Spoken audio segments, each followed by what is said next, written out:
The guard's eyes moved. I want to be precise about it, because in the 4 months I had carried sealed work past Sergeant Vane's post, he had never once given me his eyes, and a man does not forget the first time a statue looks at him. It was the 3rd winter of the war, the hour before dawn, and I was crossing the long stone gallery of Valtenhall with a satchel of finished cipher chained to my wrist. The torches had burned down to the blue. My breath stood in the cold. And as the king's messenger swept past me from the other direction, boots ringing, dispatch case under his arm, the night pass already in his glove, the guard at the cipher door turned his head, the smallest fraction, and watched the messenger go. That was all. A head turned a hand's width and then turned back. To anyone else it would have been nothing, a man easing a stiff neck on a long watch. But I had walked that gallery every night for 4 months, and I knew the rule of Sergeant Vane the way I knew my own ciphers. He did not move. Not for cold, not for the great folk who passed, not for me. So when the Iron Man broke his stillness to follow a single courier with his eyes, some part of me that had nothing to do with codes went very quiet and very afraid and thought, he has seen a wrong before I have. I should tell you who I was, so you understand why this story is mine to tell and not his. My name is Marin Holt, and in that war I was a junior clerk in the Black Room, the cipher office of the House of Corvin in the kingdom of Esmark. We were the kingdom's locked mouth. Every order the king's commanders sent to the field, every report that came back over the snow from the regiments holding the river line against the Margrave of Drenland, passed through our hands first, written into a cipher of our own devising, so that if a rider were taken, the enemy would hold only nonsense. The whole brutal weight of the war sat on that candlework without anyone outside our door ever knowing our names. If the field could not trust its orders were secret, the field could not move. We were the silence that let the kingdom speak. And that winter, the silence was leaking. I had felt it for 3 weeks before the guard's eyes moved, the way you feel a draft in a sealed room and cannot find the crack. A column under Colonel Aldous marched to relieve a bridge at Harrow Ford, and the enemy was waiting in the trees on both banks as though they had read the order over the colonel's shoulder. We told ourselves it was luck, the ordinary cruelty of war. Then a supply train that no soul outside our office should have known the route of was struck on a road it had no reason to be on except that the order put it there. Then a costly feint the king's own staff had designed to draw the Margrave's reserves west failed before it began, because the reserves never moved. They sat exactly where they would sit if someone had whispered that the thing was a feint. 3 failures, each one had passed through the Black Room. Each one had been written in our cipher, which had never been broken, which I would have staked my life was not broken. So it was not the cipher, it was us. That is a sentence that, once it lives in your head, you cannot evict. I lay on my cot in the clerk's loft and turned it. Somebody in our locked mouth was carrying our words out to the enemy, and the Black Room was the most trusted ground in Valtenhall, searched coming and going, sworn to the deep oath. To suspect one of us was to suspect the loyalty the whole war leaned on. I told no one what I thought. Who would I tell? The master of the Black Room, old Dr. Faramond, would have looked at me over his spectacles and said, "My boy, you are tired. The enemy has spies in 100 places. It need not be here." And the leak would have gone on, and more columns would march into trees that knew they were coming. So I did the only thing a small, frightened clerk could do. I watched. I kept, in my own private cipher that not even Faramond could read, a record of what left the office and when, which couriers carried it and which errands later went wrong. A clerk's instinct. When you cannot see the truth, count the facts and let the pattern speak. And night after night, hunched at my desk while the others slept, I would look up, through the cracked office door, down the cold gallery to the one fixed point in all of Valtenhall. The guard at the cipher door. We never spoke. Guardsmen of the Iron Watch do not speak on post, and clerks of the Black Room do not speak to anyone, so between us there was a perfect double silence. But I had come to find his stillness the only steady thing in a shifting world.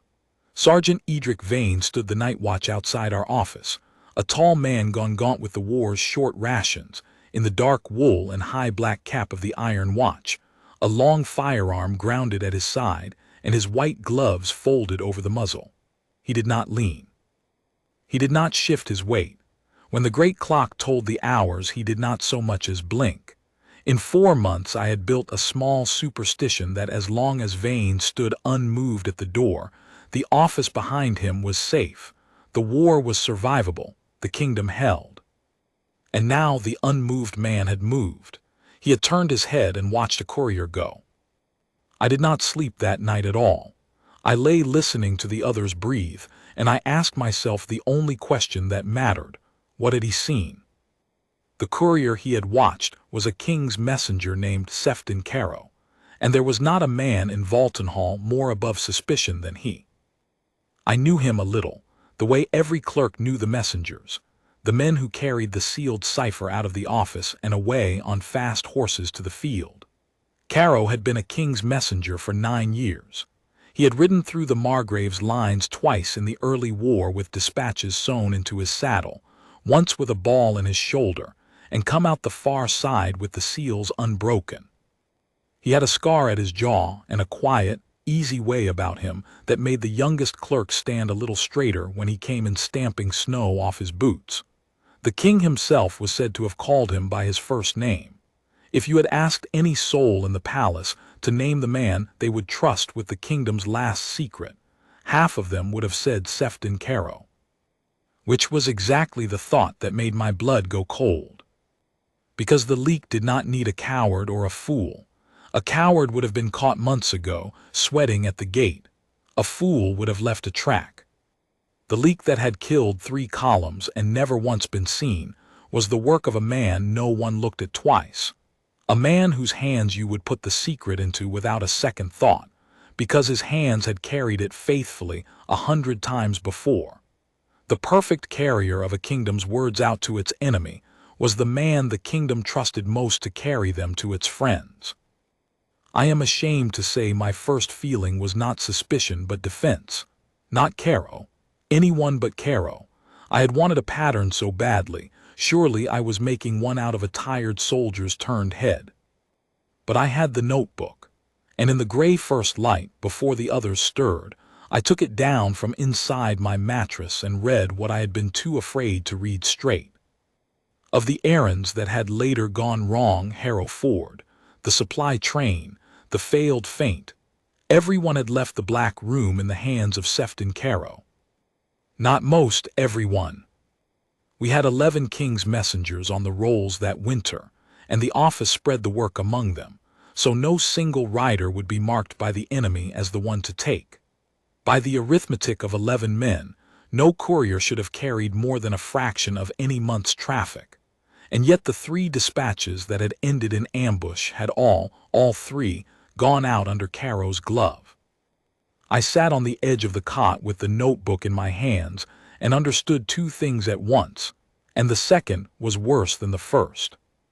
The first was that Sergeant Vane had been right. There was a wrong, and it wore a king's messenger's coat. The second was that I could do absolutely nothing about it. For who was I? A junior clerk 4 months in the office, nameless among the great. And who was he? A 9-year hero with a ball scar and the king's own regard. If I told Dr. Faramond I believed Sefton Caro was selling us to the Margrave, he would not even be angry. He would be sad. He would think the strain had broken a promising boy, take my notebook away, send me to rest. And Caro would carry the next dispatch out the door, and somewhere along the river, a colonel would lead good men into trees that already knew their names. I needed proof. Not a clerk's pattern, proof. A court of grim old soldiers could not wave away, and I had no idea on earth how to get it. So I did the only thing left. The next night when my shift ended, I stopped at the cipher door. I had never spoken to the guard. I paused, a half pace off his shoulder in the blue torchlight, looked up at the still gaunt face under the black cap, and said, low, barely louder than the guttering flame, "You saw it too." I did not expect an answer. Guardsmen of the Iron Watch do not answer on post. It would have cost him his place. And he did not answer. He did not turn his head, did not move his eyes, did not so much as let his breath change. For a long moment I felt the fool, a tired clerk talking to a wall in the dark. Then, without looking at me, without the smallest motion of his head, Sergeant Edric Vane closed his eyes once slowly and opened them. A blink held a beat too long to be a blink. Yes, that was the beginning of it. Two silent men in a dark gallery, who could not speak, who could prove nothing, who between them held a piece of truth the whole great trusting palace did not want to hear. I went up to the loft that night not comforted. There is no comfort in knowing a hero is a traitor, but no longer alone. I only had to find a way to make a kingdom look at the one man it refused to suspect. The trouble with a king's messenger is that everything he does is correct. I spent the next week learning the shape of Caro's correctness, and the more I learned the more hopeless it looked. When a finished dispatch left the black room it left perfectly. Dr. Ferriman himself pressed the seals. The case was checked at the office door, signed for at the gatehouse, and the messenger rode out under the eyes of the gate watch with the seals whole. There was no moment where Caro was alone with the dispatch long enough to break a seal, copy a page, and reseal it without a smear someone would have marked. His times in the signing book were always clean. The seals were always whole at the gate. And yet the words reached the enemy, so how? I worked at it the way I worked at a cipher, by asking exactly how it had been done. If the seals were never broken, he was not breaking them. If he had no copy of the key, and no messenger did, he was not decoding our work for the Margrave. There was only one thing left that a messenger had, that no other man in the chain had, and that no one thought to guard. He knew where the dispatch was going. That was the secret I had been too clever to see. The enemy did not need to read our orders. To lay an ambush you do not need the words, you need the road. Caro knew the destination every time because a messenger must know where to ride, and the destination, with the day and hour of his riding, told the enemy everything. A column would move along this road, toward this bridge on this night. The Margrave's men never had to crack our code.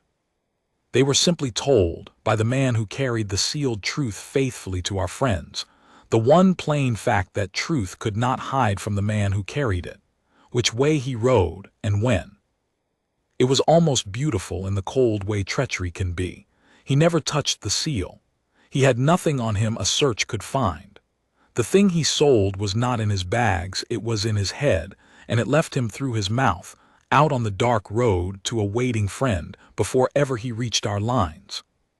Which meant, and here my small triumph collapsed, that there was nothing to catch.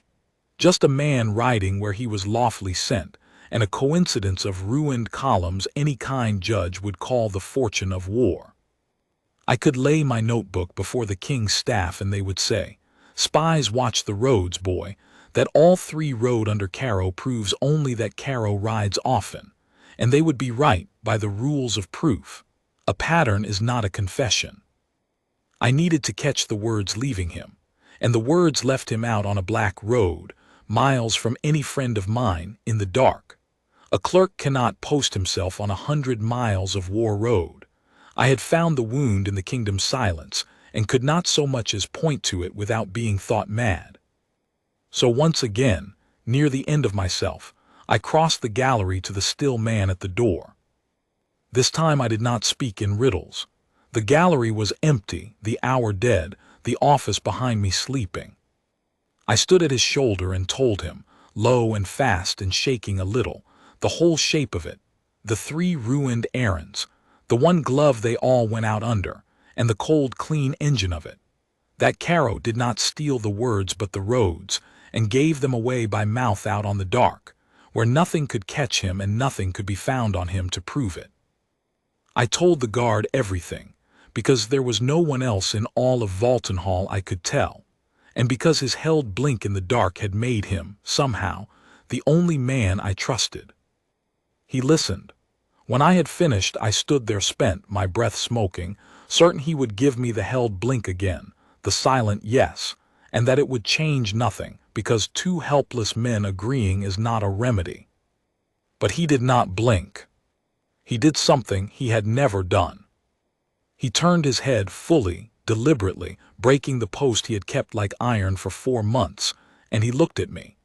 He shifted the long firearm a half-inch in his grip, the only sound he made, and he held my eyes, and he mouthed, without a breath of voice, 2 words I read off his lips in the blue dark.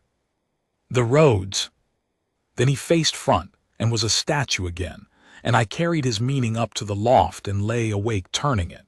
He had given me back my own word, but as an answer, and I lay there until the gray light came before it broke over me, what the still man at the door had understood faster than the clerk who lived among the words. If Caro sold the roads, then the way to catch him was not to follow him into the dark where I could not go. It was to choose in here in the office the road he would carry, to write him a dispatch whose destination was a fact I had invented, a column moving to a bridge the kingdom did not, in truth, mean to move to. A bait road, a lie sealed in our cipher and handed to him as if it were the war's own breath. If the lie reached our friends, Caro was clean and I was a fool, and I would beg his pardon to the end of my life. But if the enemy showed up to ambush a column that did not exist, on a road that led only to my invention, then the words had come from one place only, the man who alone had been told that road and that hour, and who had carried that knowledge and nothing else out the door. A trap baited not with a thing he could steal, but with a fact that lived in no head but his. It is one matter to see the shape of a trap, and another to build it inside the most careful office in the kingdom, under a master who pressed every seal himself. I could not simply forge a dispatch. An order with no true origin would be caught at the first desk. I needed the lie to come down the proper channel, written and ciphered and sealed in the lawful way, so that it would reach Caro's glove indistinguishable from real war. Which meant I could not do it alone, and to bring in the wrong man was to warn the traitor and likely cost the still guard and me our places, perhaps far more, in a kingdom at war that hanged men for less. I chose Dr. Faramond. Not because I was sure of him, I was sure of no one now, but because the bait could not be laid without the master's seal, and because I had once watched the old man weep, alone over a casualty list, thinking himself unseen, and a man who weeps over the dead in private is not a man who sells them. It was thin. It was all I had. I went to him in the dead of the next night and laid it all before him. The notebook, the pattern, the cold engine of the roads, the guard's silent teaching, the bait I meant to set, even the part where, if I was wrong, I had slandered the kingdom's most honored courier and deserved to be broken for it. The old man listened a long time without a word. When I had finished, he took off his spectacles and rubbed his eyes, and I waited for the gentle, devastating kindness. "My boy, you are tired." It did not come. He put the spectacles back on, looked old, and said in a voice gone rough, "I have lost 3 columns this winter, Marin, and I have lain awake telling myself it was the fortune of war because the other thing was unbearable. You have made the other thing bearable only by making it catchable." He was quiet a moment. "If you are wrong, I will carry it, not you. If you are right—" He stopped. We both knew what it was to be right about a man the king called by his name. Then he reached for a clean sheet, uncapped his ink, and said, "Tell me the road that does not exist." We built it over 2 careful nights, the way you build anything that must bear weight slowly, and from below. The bait had to be perfect, because a king's messenger of 9 years would smell a clumsy lie the way I would smell a forged cipher, so we did not invent a fantastical thing. We took a true and quiet corner of the war, a stretch of the river line above a mill village called Coldhillow, where nothing of importance was planned that month. And into that empty corner we wrote a column, a relief force, modest but real-sounding, ordered up to hold a ford below Coldhillow against a crossing the enemy might attempt before the thaw. We gave it a true colonel's name borrowed from a regiment far away, a strength, a baggage train, a night of march. We made it ordinary, the kind of order the war produced by the dozen. and then we ciphered it in our own unbreakable knots, and Dr. Ferriman pressed the seals with his own ring, so that the thing was, in every line a clerk or a gate watch could check, a genuine order of the House of Corving. Genuine in all but one fact. There was no column, no relief, no ford to hold. There was only a road that led to a village where nothing would happen, and a hook hidden in the docket where a careful trader would read it, a force moving on a night by a way. The only thing on earth that lie could not survive was an honest courier. Handed to any of the other 10 messengers, it would ride faithfully up to Cold Hello. A runner would find no column, and the order would be marked an office error and quietly buried. No harm, no proof, just a clerk's wild theory shrunk back to nothing. So the whole frail engine turned on one thing, that this dispatch, of all the dispatches that week, must go out under the glove of Sefton Caro. I could not assign it. A junior clerk does not choose couriers, but Dr. Ferriman, in his quiet way, could nudge the duty roster as the master had always done. A word that Caro, being the best, ought to take the Cold Hello run, it being above the river where the roads were worst and a steady hand was wanted. No one would think twice. Everyone always wanted Caro for the hard roads. That was the whole horror of it. The kingdom's own faith in the man was the very thing that would walk our bait into his hands. There was one more piece, and it was the one I could not solve, and it was the piece the still guard had already solved without being asked. Even if the enemy rose to swallow our phantom column, what then? The proof would be 100 miles away, where the Margrave's men gathered in the dark to ambush soldiers who would never come. Caro would ride on, return with a shrug, the dispatch marked undeliverable, his clean conscience intact, and no court would hang a hero on the say-so of a tired boy who claimed the enemy had massed against a column that never marched. The trap would spring shut on empty air, far away, with no honest witness inside it. I lay that out to the guard on the third night, after the bait was sealed and waiting in the press for the dawn roster. I told him the trap was built and useless, that we would prove the leak existed and never once be able to lay it on the man, because the proof and the man would be 100 miles apart at the moment that mattered. And the still man at the door now taught me the last of it. He turned his head to me, that breaking of the post still cost him, the old discipline straining against the older thing underneath, and this time he spoke. Barely. I have never told a living soul until now what it cost him to break that, the lowest words I have ever heard a man say, no louder than the torch's hiss. Not the road, he breathed. The mouth. I did not understand, and he gave me, in the dark, the longest speech of his life, 8 or 9 words at a time, between the tolls of the clock, his eyes front the whole while so that to any watcher he was only a soldier breathing. He had not always stood a door. Sergeant Edric Vane had been a scout in the early war, a watcher of enemy roads, a man who had lain 3 days in frozen reeds counting the Margrave's wagons so the kingdom would know what came. A wound to the leg had taken him off the long-range work and set him, with the kingdom's thrift, to stand a palace door where a half-lame man could still serve. But he had not unlearned the scout's first law, the one he gave me now in the dark. You never catch the carrier far off. You catch him at the handoff. The words left a man at one place in one moment, where the trader met the friend he sold to. The handoff was not 100 miles of road. It was a single point. The place Caro always stopped to whisper, because a man selling roads by mouth must meet his buyer, and a careful man meets him at the same safe place each time, near enough his lawful route to need no detour, hidden enough to risk no eyes. Find the handoff, the scout said, and you do not need the column or the 100 miles. You need one dark place and one honest witness, and you let the trader walk himself into it with the bait in his glove. And the bait, he breathed, the longest line of all, tells you when he will go. That was the thing I, drowning in my own cleverness, had missed. The bait was also a clock. The dispatch carried a night of march. Caro would ride to make the handoff in time for the enemy to mass before that night, and so it told us near enough when he would stop to whisper.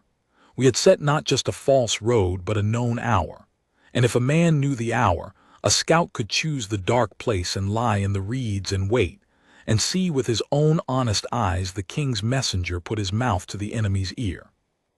I said, ashamed even as I said it, for the truth of his leg was plain in how he stood. You cannot. Your leg. You cannot lie out in the cold and follow a man on the road.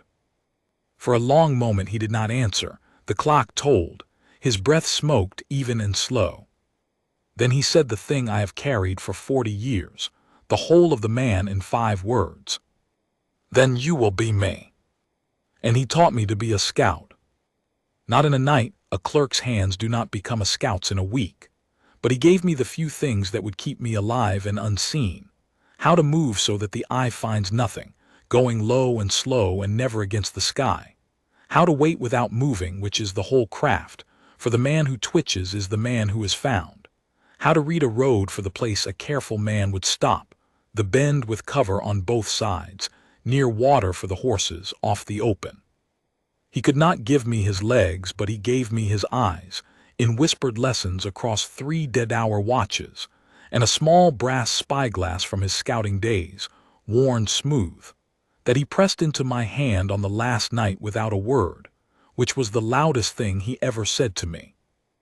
There remained the matter of getting a clerk out of Vaulton Hall and onto the road ahead of a king's messenger without a soul the wiser. Dr. Ferriman solved it with the same quiet hand that had nudged the roster. There was real, dull office business up the river that month, cipher keys to be carried to a fortress town 2 days north. He sent me on it openly, the day before the bait would ride. A clerk going north on clerk's business is the most forgettable thing in a war.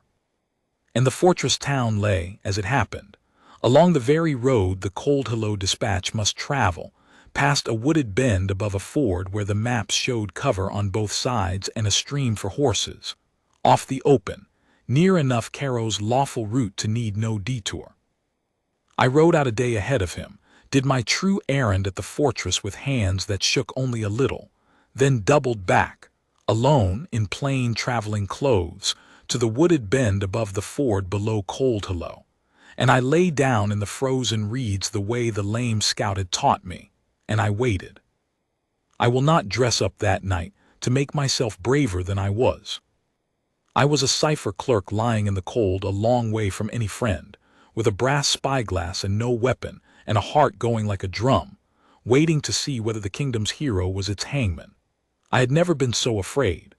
I lay still anyway, because somewhere far behind me a half-lame man was standing a door he could not leave, having given me his eyes and his glass and his trust, and I would sooner have died in those reeds than move and waste them. The cold came up out of the ground and into my bones. Twice a fox crossed the open and my heart near stopped. Somewhere in the worst of it the old serpent came whispering, "You are a fool, boy, there is no traitor, only a clerk gone mad with his own pattern," and I almost rose and ran for the shame of it. I did not rise. I made myself the door. I made myself vain. And in the blackest part of the night, I heard a horse on the road. One horse, no hurry, the walk of a man who is exactly on time and wants no notice. It stopped at the bend, the very bend, off the open by the water in the cover, and through the smoothed brass of the scout's glass in the thin starlight, I saw a king's messenger swing down, lead his horse into the trees, and stand and wait, as a man waits who has done this before and knows his friend is coming. It was Caro. The scar caught the starlight when he turned his head. I would have known the easy set of his shoulders anywhere. I had watched it come stamping into the office 100 times, trailing cold air and the king's good opinion. He stood in the dark with the sealed dispatch under his arm, our dispatch, the false road, the phantom column, patient, betraying nothing, a hero on a hard road in the night. I lay still. I did not have it yet. A messenger resting his horse at a sheltered bend is the most innocent thing in the world. The pattern was not the proof. I knew that better than anyone alive. I needed the handoff. I needed to see the words leave him. And then, soft as the stream, a second man came out of the trees on the far side of the road. I never saw his face clearly, and have never needed to. He came the way men come who are afraid of being seen, low, slow, against no skyline, exactly as the scout had taught me to move. And the two of them drew together in the deeper dark under the bank, and I steadied the glass against a stone with hands I would not let shake, and watched Sefton Caro lean close to the stranger's ear and speak. I could not hear the words. I did not need to. I knew them. I had written them. A road, a night, away, cold hello, the ford, the march that was never coming. I watched the kingdom's most trusted mouth pour its lie into the enemy's ear freely, easily, the way a man does a thing he has done 100 times and feels nothing for any more, and something in me that had wanted so badly to be wrong finally, quietly, died. In its place came the cold, clear thing the scout must have lived inside all those years in the reeds. Not anger, not even grief yet, only the steady certainty of a witness who has seen the truth and will carry it home. The stranger pressed something into Caro's hand, a purse, the price of a column, and was gone back into the trees as softly as he had come. Caro tucked it away, led his horse back to the road and rode on, north, toward Cold Hello, to deliver faithfully and on time a sealed order the enemy now knew was a lie, to a column that did not exist. He had no idea that the lie had been written for him, that a clerk lay 40 paces off in the reeds with a scout's glass, and the whole of it now witnessed in his own 2 eyes. He rode away into the dark a free and trusted man, and I thought, with a steadiness that frightened me a little, now we have him. But the cold, clear part of me, learning too late to think like the still man at the door, knew it was not enough yet. For who was I still? A junior clerk alone, with no second witness and no proof but my own word. A handoff seen by one frightened boy in the dark was a story, and a story is not a confession. I needed Caro caught not on my say-so, but in a thing he could not talk away. And as I lay there in the killing cold, the answer came, the last gift of the man at the door, though he was 100 miles away and did not know he was giving it. The bait was still in Caro's bags, riding north on his saddle, undelivered. And the moment the enemy rose to swallow a column that would never come, there would be a thing in the world that no spy in a village, no cracked code, no captured rider could explain. An enemy force massed in the dark against a march that existed in exactly one place, the sealed dispatch that Caro alone had carried out of the Black Room. The road I had invented led nowhere but back to him. If I could only get honest eyes onto that empty ford to see the enemy gather against nothing, the trap would close not on my word but on a fact. The enemy knew a secret that had never left one man's keeping. So I did not ride home to tell my story. I rode, frozen and shaking, hard for the fortress town 2 days north, the one place on that road where the kingdom had soldiers and a commander who knew me for an honest clerk on lawful business. And I laid before that astonished colonel not a wild accusation but a quiet, checkable thing. That an order had gone out for a relief march to the ford below Cold Hello on such a night, that I had reason to believe the enemy meant to ambush it, and would he, in prudence, send a strong scouting party to watch that ford in the dark. I did not name Caro. I only needed honest eyes on an empty ford at the hour of a march that was never coming. The colonel, being a careful man in a hard war, sent the party.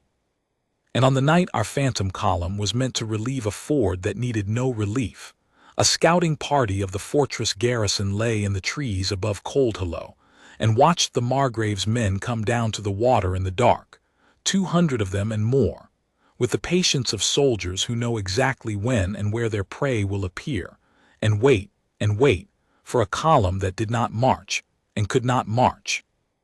Because it had never existed anywhere, but in a sealed dispatch carried out of the Black Room in one trusted glove. The colonel's own men, honest soldiers with no notebook and no theory, had seen the enemy gather against nothing. That was the proof no court could wave away. The colonel, looking at me very differently than he had the night before, wrote in his own hand a sworn account of what his scouts had seen, and asked me, quietly, who in Valtenhall the sealed order had been entrusted to. I rode home with the colonel's letter sewn into my coat, and I did not feel triumph. I felt the cold weight the scout had warned me of without ever naming it. The worst part of catching a traitor is that you have caught a man. Caro had returned ahead of me, of course he had. He had only an empty errand to abandon and a clean conscience to wear home. By the time I crossed the gallery again, he had made his easy report and gone to his rest. No one suspected him. No one ever had. He was as safe that morning as he had been every morning for 9 years. I went first not to the king's staff, but to the cipher door. Sergeant Vane was standing the dawn watch, gaunt and gray and exactly where I had left him, as though 100 frozen miles had happened to some other man. I stopped at his shoulder, filthy from the road and hollow from the cold, and said, "Lo," the words I had carried home through the dark for him before I gave them to anyone else. "I was you, and I saw it, and it held." He did not move. He did not turn his head. He had spent that on me when it mattered and would spend no more. But I stood close enough to see his eyes, front and fixed across the gallery, shine once and then go steady again. And I understood that the scout who could no longer go to the road had gone to it through me, and had been there in the reeds the whole time, and knew now that the long stillness had been worth the standing.